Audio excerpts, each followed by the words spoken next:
Update Part 5 to 11-year wife, ending coming today as well. Other parts down below. STBXW had her first IC session in 1 year last night. She was distressed when she got home and avoided me. We didn't speak to each other at all last night or so far today. She went to bed really early complaining of a bad headache.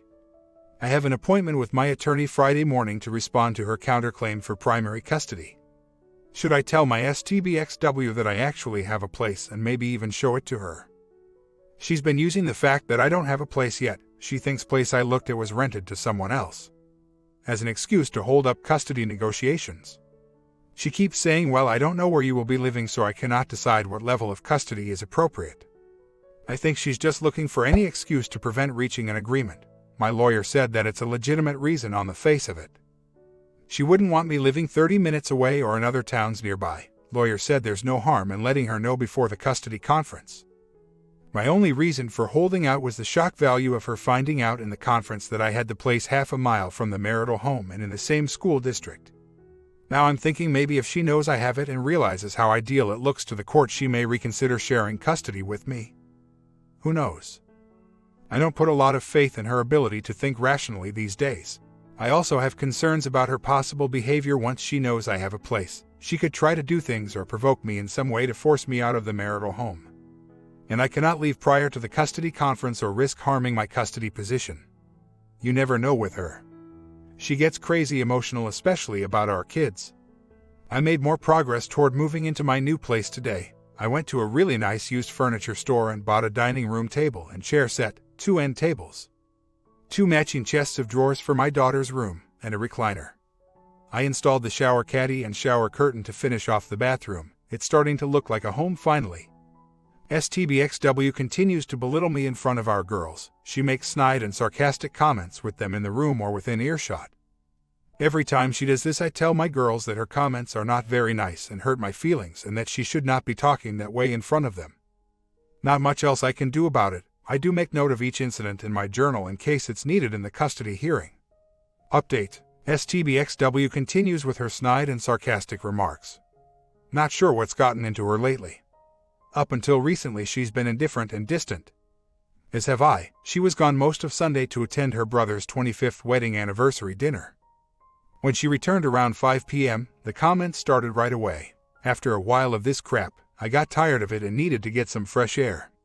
So, I went to the grocery store.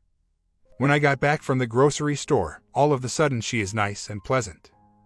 She's talking to me respectfully, making small talk about an apple pie she and daughter just baked, talking about what days we need the babysitter.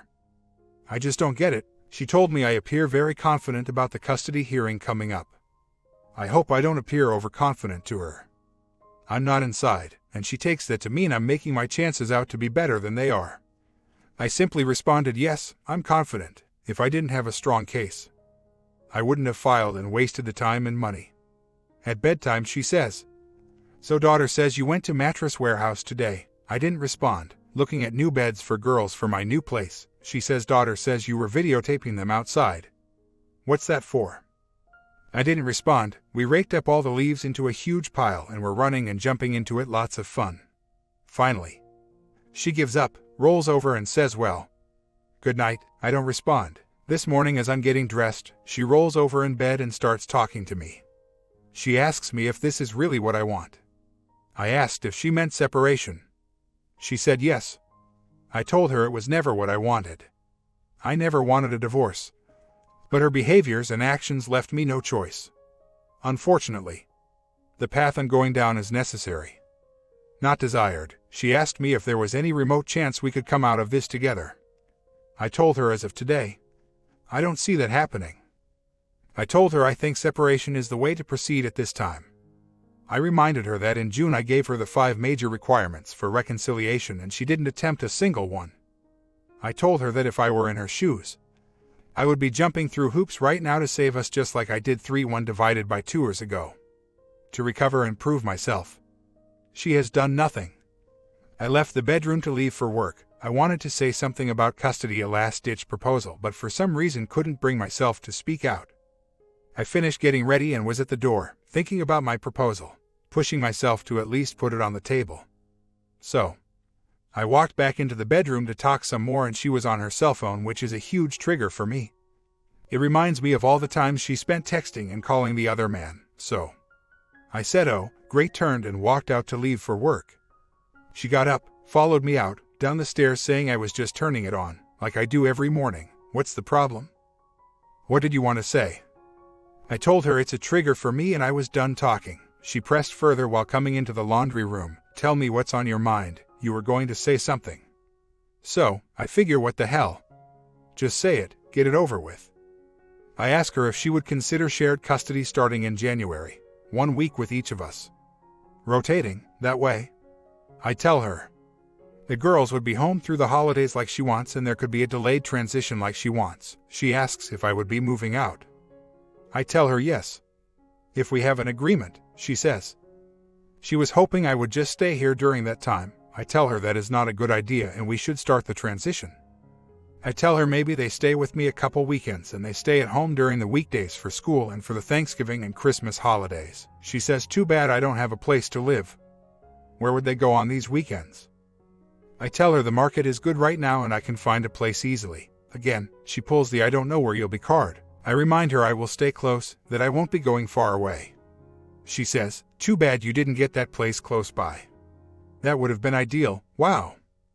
No kidding. So finally, I tell her please think about my proposal. It meets a lot of her requirements, as best we can in this situation. All weekend she's been digging for information about what evidence and information I have on her. Using every trick in her bag, from confrontation to emotional pity to try and get me to reveal details. She wants to know why I think she's a bad mom. What things has she done that make her a bad mother? I kept telling her I don't have an answer for her. She responded, yes. You do, you just won't tell me, to which I replied, that's correct. I will not tell you, doing so would be foolish. Well, I'll have to see what comes of my custody proposal after she thinks about it today. From what little monitoring capability I have left, I would say she's not in contact with other man for the last few weeks. Not since she skipped work that Monday and went to see him, but I have no access to her cell phone or email accounts, work and private. So who really knows? Every time she needs something from me and I tell her to go get it from her boyfriend, she gets angry and tells me she doesn't have a boyfriend, he has no time for her. And she has nobody now. According to her, that Monday visit was her attempt to find out where he stands with their relationship. She wants more, he wants a buddy. She says he doesn't want anything serious and is extremely busy with his own life. He works full-time and has 50% custody of his 3 boys and is fighting for full custody. She says there is no room in his life for her and she is basically giving up on him. She says it's over. I've only had this anger and drive since the most recent D-Day in Aug when she involved our girls in this mess with the OM. She's been in this affair off and on since April 3rd years ago, during which time I've been working on fixing myself and trying to get her to come around. But turns out the damage I inflicted on the marriage was too much and she checked out long ago. Although she played a pretty good game pretending and using me for financial security and domestic support all those years. I became a doormat, perpetually hoping things would change. The shock of her behavior in Aug finally snapped me out of my own fog and I filed for D. I stayed put mainly for our kids' sake, all the while working on my self-improvement, hoping she would come out of her fog. But like I said, turns out it was more than just a fair fog. I have done some serious damage to her emotionally due to my past behaviors and coupled with her childhood abuse. It was a recipe for disaster. STBXW went back up to her mom's this past weekend for her brother's-in-law's 60th B-Day party. She took the girls with her and they had a blast. The party was at a local fire hall with DJ, music, and dancing. Our girls love to dance. One daughter was disappointed I wouldn't go with them. I told STBXW that I couldn't stand being in the car with her for 4 hours and would be uncomfortable around her family. I told my daughter I had lots of yard work to do and other chores to catch up on. I went to a mattress store and bought twin beds for the girls and a new mattress for my bed frame. I also picked up my new recliner for the living room. Sunday, I spent a few hours at my new place putting things away in the kitchen, setting up the beds, and cleaning up the mess from unpacking. I'd say I'm about 75% furnished. I have an antique bedroom suite to move from the marital home plus all my tools and shelving and then of course my personal belongings. I took a bunch of photos of the place and printed them out to use at the conference meeting tomorrow. When STBXW came home, she kept up with her bullcrap sarcastic remarks for a while as she was unpacking. I went to bed at 10 p.m. and of course she started talking to me about family dynamic and how I will always be welcome at her family events and how important it is to the girls. She criticized me for not going up this weekend, saying daughter was very disappointed and it shows where my priorities lie. Like not with the girls. Of course. I couldn't tell her I was doing something for the girls, but maybe that will sink in tomorrow at the conference. She also reminded me that since it's important to the girls for both parents to be at events, she will be coming to all my family activities like picnics and Christmas. I didn't even respond because there is no point in getting into an argument, but I was thinking you probably won't be invited, so you're just going to crash each event and possibly make a scene. What the hell? She doesn't live in reality. Our lives will be separate soon, which will change a lot of things. I mean, we'll still do stuff together. The four of us. Like maybe see a Christmas play, amusement park, or go to a concert. But the typical family birthdays and holidays will be changing. She asked me about Thanksgiving again. Was I going up to her mom's? Then she says since I have so many issues with her that maybe she and the girls will just stay home to make it easier. Home or away doesn't matter, neither will be easier anymore. I didn't respond. Again. You can't reason with her. I wanted to tell her that we will most likely be alternating holidays from year to year, which means it will be up to me where they go during my year. I'm not saying I will not allow them to go. Just depends on what I have going on at that time. I am dreading this meeting tomorrow, very much so. Last night at home was emotionally charged and full of drama. The STBXW was a distraught, emotional mess. She was clearly having trouble coping with what's coming her way regarding custody and separation. One daughter gave her some attitude about a homework paper and she lost it, yelling at her, telling her to get it together and stop being so moody. Other daughter was doing homework with me, but she didn't want to read what I thought was appropriate material, chapter book, and looked to her mom for the typical way out. Mom wasn't in the mood for her shenanigans and laid into her pretty hard, screaming at her to leave her alone. Get away, listen to your dad, do what you're told. Daughter broke down in tears and went to her room until supper was ready. At dinner, I asked one daughter what her special class was today. They have 5 and rotate them weekly. STBXW sarcastically retorts to me, so you don't even know what your girl's special is? It's right on the frig, to which I calmly reply, well, once I start taking them to school in the morning, I'll have a better handle on the daily special. She loses it, breaks down sobbing and goes into the bedroom to cry. Mommy's girl goes in to try and soothe her. After about 5 minutes, she comes back out to finish eating and we have a decent conversation about the school day. I went to bed at 10 p.m. as usual. STBXW watches TV for 5 more minutes, then turns it off. She's lying there in bed crying and sobbing. I just lay there doing nothing. After a few minutes she starts talking to me about everything. She doesn't understand how I can be so cold and mean to her. What? I said I have not been mean to her. She's the one making sarcastic comments and provoking me. I said what she thinks looks like me being cold is actually me emotionally detaching from her. I said our relationship is dead and I'm working on detaching my heart from her to protect my sanity. She talks about the house. She says she won't stay here long term, just staying for the girls. I said then we should probably sell the house. She says no. It's my house. Always has been. There's nothing, no one here for her. I asked why she wants to stay then since she clearly cannot afford it. She says it's because of the girls. It's the only home they know. Their friends and pets are all here and she wants to remain in that environment. I ask what if the girls are with me? Then what? She says then I'll be here alone. I tell her the house will most likely have to be sold to settle the marital property anyway. She replies she won't let that happen, says again it was my house. I built it, my grandparents gave me the down payment for it, etc. She didn't come out and say she relinquishes claim but seemed to be hinting at that. I can't see her actually doing that because that would mean a huge financial loss for her. Her attorney would advise her otherwise, I'm sure. She again dove into the reasons why I filed for full custody. Why do I think she's a bad mother? She's never done anything to harm our kids and so on. I told her what she did recently in Aug was enough to scare the crap out of me. Luckily nothing happened.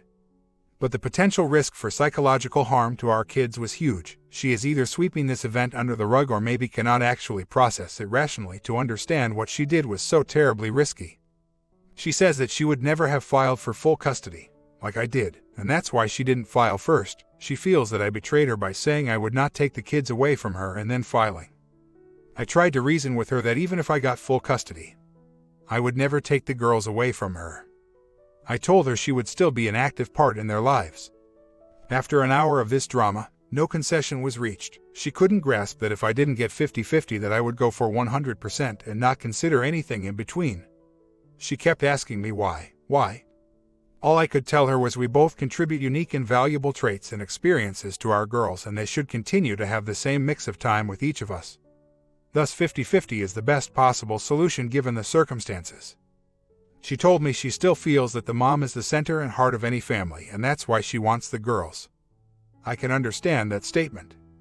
It's an emotionally driven feeling, maternal in nature. That makes sense from her perspective, but it's not an idea that's supported by research in child psychology and divorce.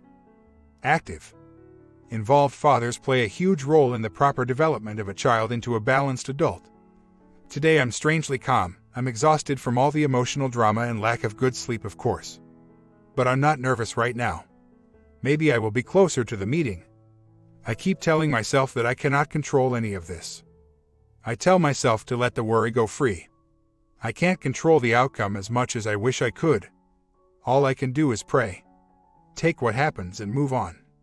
Conference was a mess. They wanted everything. So, both lawyers go into judge's chambers for 10 minutes without us. I get called in first, greet the judge and sit down. A minute later X comes crawling in.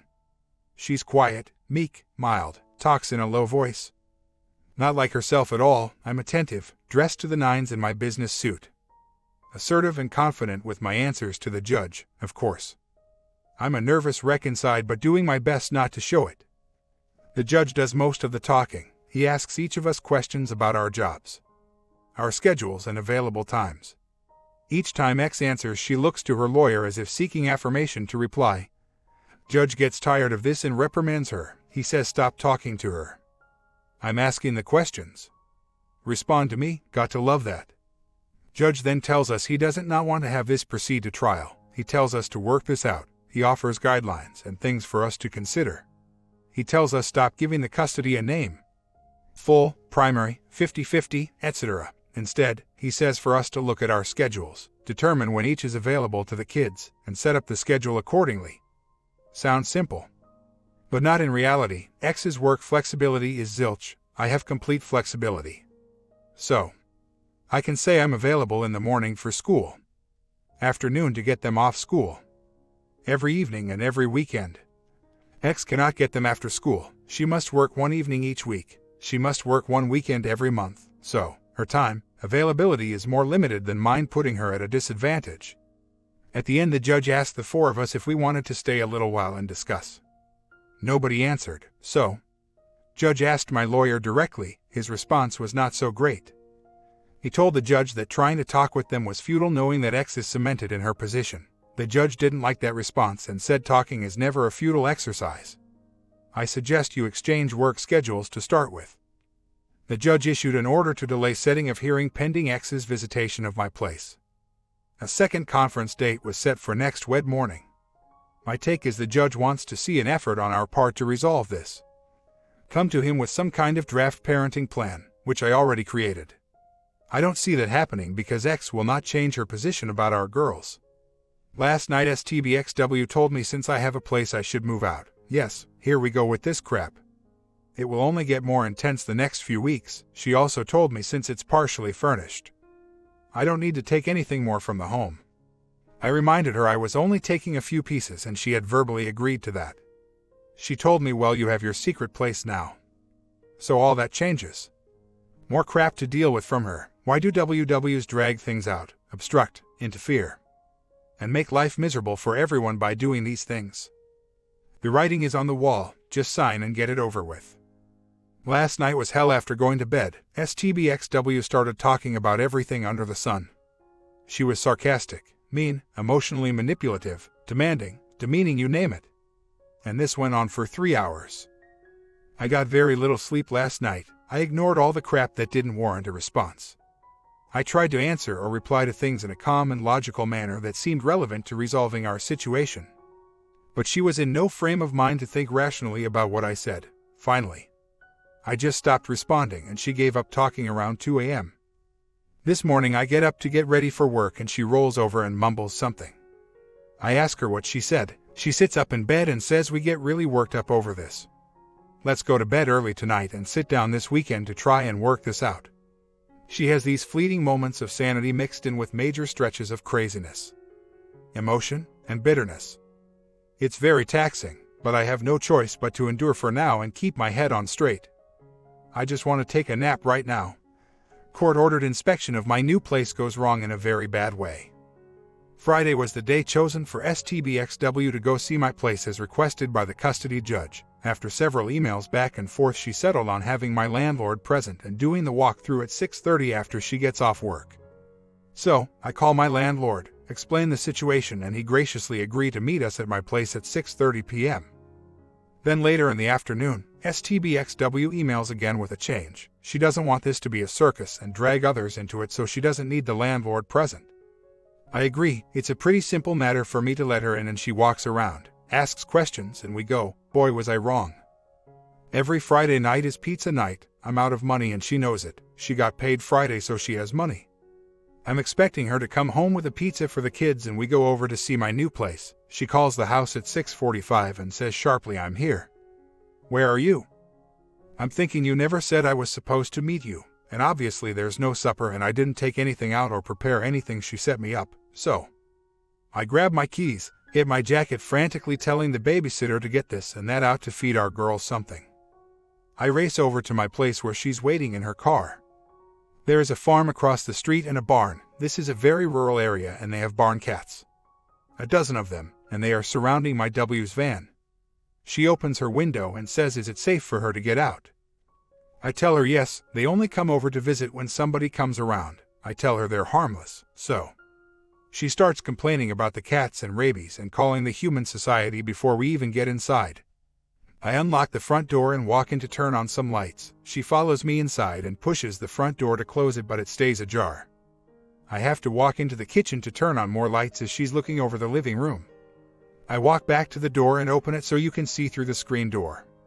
I'm edgy and don't know what she might pull. She walks through the foyer and into the dining kitchen area, looking at all the appliances and furniture I've been collecting. The place is 90% furnished now. And it starts. She turns to me and says, "You son of a X, you've been doing all this behind my back and you complain about me keeping secrets. Well, this is all going to come out in court.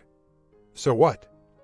Her temp is rising. I'm standing by the front door ready to make an exit if necessary.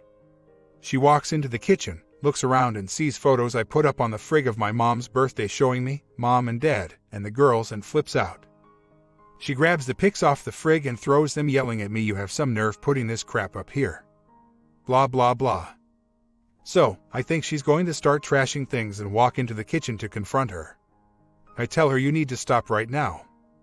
You can't come in here to inspect the place and start throwing things around." But she's already lost it and can't think or reason. She gets in my face holding some pics, taunting me, "What are you going to do?" She throws more pics on the floor. At that point I realize this is going to get bad and real fast, so I retreat to the living room and walk out the front door. She follows me out on the porch ranting about this and that. She throws several pics on the ground and stomps on them. Then says again, "What are you going to do?" So, wait for it, I call the police. I take out my cell, call 911, they connect me to the state police and I explain the situation. I request they dispatch to the location.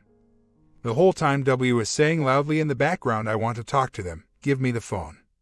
I want to talk. She tries grabbing the phone and I twist and back away each time, trying to keep distance between us. She's enraged now and totally berserk. She comes over to me, grabs me in a bear hug and says, "Kiss me, come on, give me a kiss." What the duck? As I pull back and push her arms down, I finally break free from her and walk away up the street to get away until the police come. As I'm walking, I see another man coming out of my landlord's back driveway. He sees me and says, "Hello." I say hi back and ask if his name withheld. He says yes. It's my landlord. I tell him what's going on and he says he'll walk back down with me to wait for the police. We walk back to my place. W is pacing around the driveway. We walk up near her and I say, "This is my wife." He says hi, tries to be cordial. But she's angry and starts ranting about the cats and the driveway is not big enough to play in. Saying stuff about me that there is a history of domestic abuse, blah, blah. I think he sees right through it anyway. So, 2 cops show up, I invite them inside, landlord, W and I are standing there and I give a brief explanation of events. Cop #1 stops me and tells Cop #2 to take W into other room to get her statement. She instantly breaks down crying and wailing. I couldn't make out what she was saying. Cop #1 takes my statement and immediately sympathizes. He's 2 years into his own ugly divorce. He understands the situation I'm in and gives me a few pointers. I tell him I have to stay in marital home because we don't have court order yet. He tells me if anything happens between us at the marital home to call and this incident here will be applied toward her as well. He asks if I want to file harassment charges. I say no. Not at this time. W and cop #2 come out of bedroom. She's sobbing heavily. Cop #1 starts to review what transpired with her. She jumps in and say the pictures were accidentally knocked down. Cop #1 tells her in a raised, firm voice he doesn't care how they fell. He knows what went down here tonight. Typical spousal argument. He tells her luckily her husband chose not to engage her and called police instead. He warns her sternly that if anything happens and he gets called to the marital home tonight, charges will be filed including what happened here. W is stunned and becomes completely docile. She says she's ready to leave and there won't be any more trouble. W goes outside, gets in her van and leaves. I lock up and leave also but don't go home. I'm just driving around. W calls and tells me I have to pay the babysitter and take her home. Then she hangs up before I can respond. 2 minutes later she calls again asking me where I'm at. She and daughter #2 want to go out for dinner. Since I didn't make anything.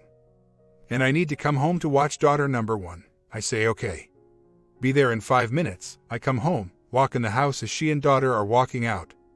So, I'm expecting her to stay out for a good while, but she only gets Chinese takeout and is back home in 40 minutes.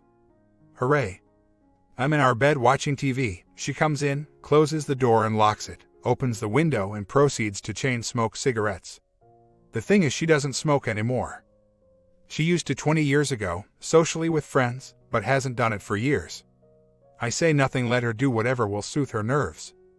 She starts talking to me about many different things, our relationship, separation, divorce, custody trial, our kids, her life, our baggage, etc. She sits on the bed, crying and sobbing uncontrollably. Eventually, when she can catch her breath, she apologizes to me. She tells me she's sorry for hurting me so badly. She doesn't want to lose her family, her children, her life. She wants me to stay. She wants to try to save our marriage. She wants to start very slow. With dinner date or movie. No pressure, just take it slowly. She tells me she wants to fall in love with me again like she felt before everything went to hell. Before I drank, before I neglected her and pushed her away emotionally. I tell her she's wasting her time trying. It takes 2 to work on a marriage and I'm out. I tell her I need some space. I still want to separate and we need to figure out the custody issue. She says she understands why I would feel that way. Does she? I don't think she knows the depth of damage done to me, but she still wants to fight for us. Then she says, I have something to tell you. First thing was she's been off her anti-anxiety meds for 1 to 2 weeks. She only has a few left. Not good. She needs that medication. She went off them for 2 weeks a couple years ago and it was 2 weeks of hell. When asked why, she says it was because she didn't have enough money. The copay is on $40, come on. I said she needs to prioritize expenses. Meds should come before horse riding lessons, she says. Tell your daughter that. I called in and ordered her meds. Expedited delivery. And paid for them myself. I handed her the pills and a drink and told her please take these. She tried to decline, saying she's almost out, so. I told her what I did. She's back on them 3 days now and I think it's helping. The second thing is more troubling. She tells me she hasn't had a period in 2 months. Oh my God. She says it's probably stress, and it could be. She is 41 and has been having irregular and sometimes heavy periods the last 2 years. Her doctor says it might be premenopause. I know once in a while she only goes 3 weeks between and then sometimes it goes 5 weeks. No. I did not ask her if she thinks she's pregnant, although the timing is perfect for their last 2 rendezvous. I doubt she would be trying to lure me back into the marriage due to pregnancy for several reasons. We haven't bonded together since last week of July, so timing would say it's not mine. And more importantly, I've had a vasectomy 5 years ago. Wow, I can't wrap my mind around this one. What if she's pregnant? My comment. Final ending coming soon. Hit that bell button to get the latest update.